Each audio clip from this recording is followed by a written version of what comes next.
Eu sou uma mulher gorda. Sempre fui, já fui maior, já fui menor, mas essa sempre foi uma característica minha, uma característica do meu corpo.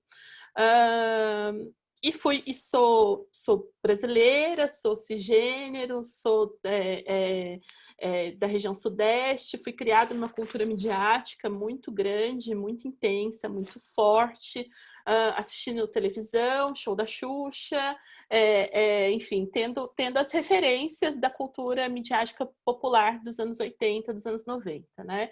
Que vem com ela a Laura do Carrossel, que vem com ela a Dona Redonda, que vem com ela uma série de personagens e de referências e de tratamentos às pessoas gordas muito negativas, né? E vindo também a partir de uma perspectiva que só foi aumentando do final dos anos 80 para agora, de enaltecimento de corpos que são exatamente o oposto do que é o meu corpo. De uma maneira geral, a ideia construída é de uma responsabilização e de uma culpabilização acerca do corpo gordo a partir do próprio indivíduo. Então, eu, sendo uma mulher gorda, sempre sofri gordofobia, sempre sofri um preconceito, sempre fui marginalizada em determinadas situações, mas eu nunca soube nominar o que estava acontecendo. Nunca tinha condições. Sentia o desconforto, sabia que eu era tratada diferente, porque o meu corpo era diferente, né?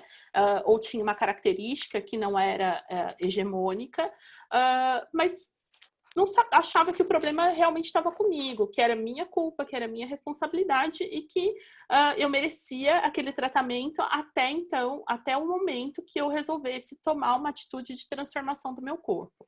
E eu tentei muitas vezes, né, por muitos processos, em muitos procedimentos dolorosos, muitas tentativas de dieta, e enfim, que é coisas que as pessoas estão familiarizadas, a gente normaliza isso, existe uma cultura de uma dieta, existe, né, uma série de afirmações que tem que fechar a boca, não pode comer mais nada, enfim, e a gente vive isso o nosso dia a dia, não se dá conta do tamanho dessa violência, né? Ela é normalizada e a gente, enfim, passa por isso.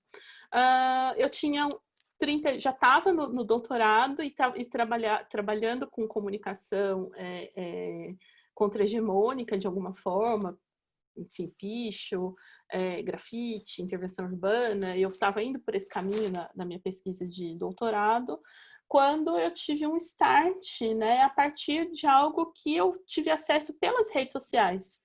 Então, numa cidade, redes sociais na internet, no caso, né?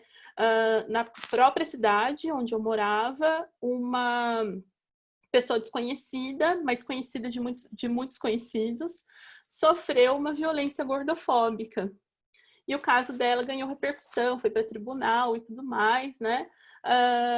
Ela sofreu essa violência, e quando eu vi o que tinha acontecido com ela, eu me identifiquei com aquele acontecimento, eu vi a minha vida sendo passada assim na minha frente, né, a partir do relato que ela fez nas redes sociais, e como isso repercutiu, e como as pessoas se mobilizaram a partir daquele acontecimento, e quando eu vi que ela tinha sofrido aquela situação, eu falei, cara, ela não está errada.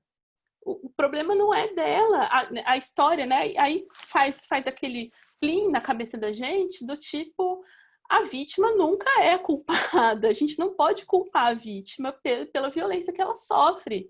E aí que eu tive esse start de começar, então, a trabalhar, entender a gordofobia e dentro dos processos de comunicação.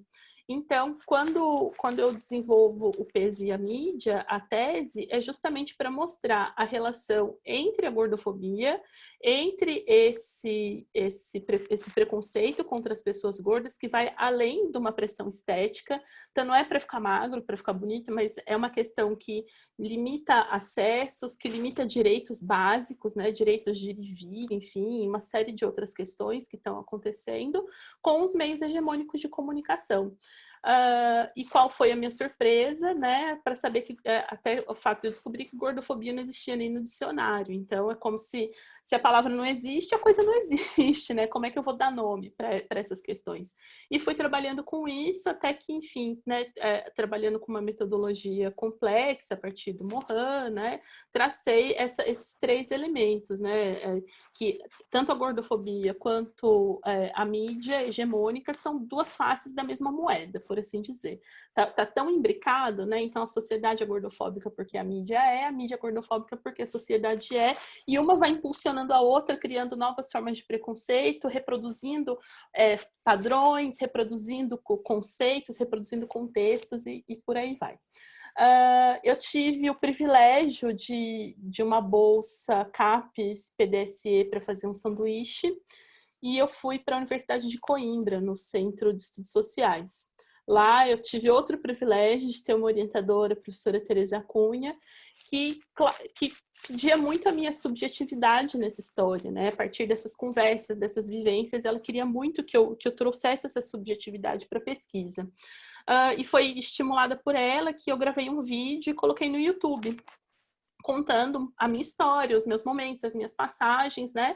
E foi naquele vídeo que eu falei pela primeira vez o que eu falei quando eu comecei aqui. Oi, meu nome é Agnes e eu sou uma mulher gorda.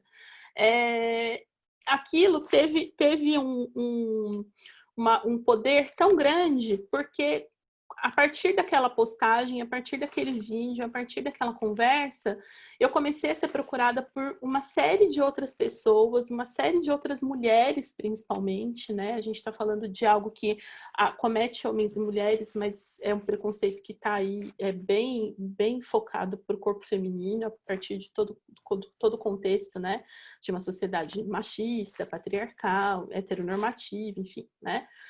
Tem essa questão, mas muitas pessoas me procuravam para falar assim, nossa, é isso. Eu não sabia que isso existia, eu achava que eu estava errada, nossa. E essas pessoas começaram a ter o mesmo insight que eu tive, enfim, 6 anos atrás, quando eu vi o que aconteceu com que depois virou minha amiga, e a gente, né, é parceira hoje de rolê. E a gente começou a entender e começou a se articular. E a minha tese, quando eu trago essa questão a partir da subjetividade, né, eu conto a minha história na tese. Então, tem um capítulo que eu conto todas as minhas passagens, né, de gordofobia, enfim, que eu me lembro, ao longo da minha vida, para tentar fazer esse cruzamento com a mídia hegemônica, para chegar nessa conclusão, com esses exemplos de mídia hegemônica. Então, eu faço isso. E essa é uma preocupação muito grande quando a gente está fazendo pesquisa, a investigação científica, né? Essa isenção, esse distanciamento, esse olhar técnico que você tem para o seu objeto, né? E essa sempre foi uma preocupação, mas eu, enfim, justifico isso nas metodologias e nas formas de trabalho, essa não é a questão, mas eu sempre fiquei com essa preocupação. E aí, desse primeiro vídeo, né, trabalho isso no canal, trabalho isso no YouTube, e hoje eu trabalho também no Instagram, com a divulgação científica da pesquisa. Então eu trabalho com divulgação científica de uma pesquisa que fala sobre um corpo, né, que é marginalizado, sobre um grupo que é marginalizado, fazendo um negócio totalmente fora contra-hegemônico. As mensagens que eu mais recebo são: me identifico muito. Nossa, sou eu nessa passagem. Você está contando a minha história. Então, e é a minha história, né? Então, a gente tem muito essa questão dessa identificação, dessa representatividade, dessa tomada de consciência que vai depois se articular em grupos que estão trabalhando de fato, não só para que as pessoas tenham tomada de consciência, mas que também lutem pelos seus direitos que foram negados e que estão sendo negados há muito tempo. Então, na semana passada, dia 10, a gente teve o que é conhecido como, o que está sendo ressignificado. A gente está no mês do Setembro Amarelo, mas também é o mês de visibilidade à luta antigordofóbica, né? e que a gente tem pesquisadoras, já tem outras, além de mim, tem outras doutoras que trabalham com essa perspectiva do corpo gordo e que estão se articulando para políticas públicas em relação a isso. E a gente se conhece, se conversa pela internet. É na internet que a gente se articula, na internet que a gente define as nossas pautas e faz esse trabalho em conjunto, né? Então, Salvador tem uma candidata, a vereadora, defendendo a pauta antigordofóbica.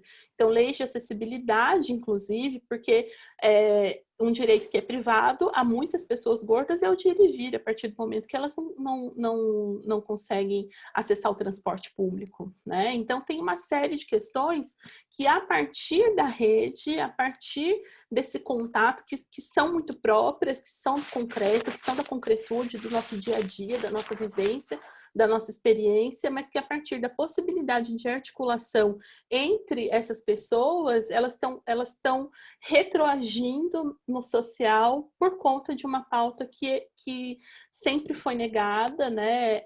E que agora a gente consegue falar sobre ela, dar nome a ela, mesmo ainda sendo marginalizada. Não é uma questão de se tornar um novo padrão, mas é uma questão de entender que a gente tem uma questão, tem uma pauta, existe uma rede, a gente se articula por ela e ela retroage no concreto e no social. Então, é isso.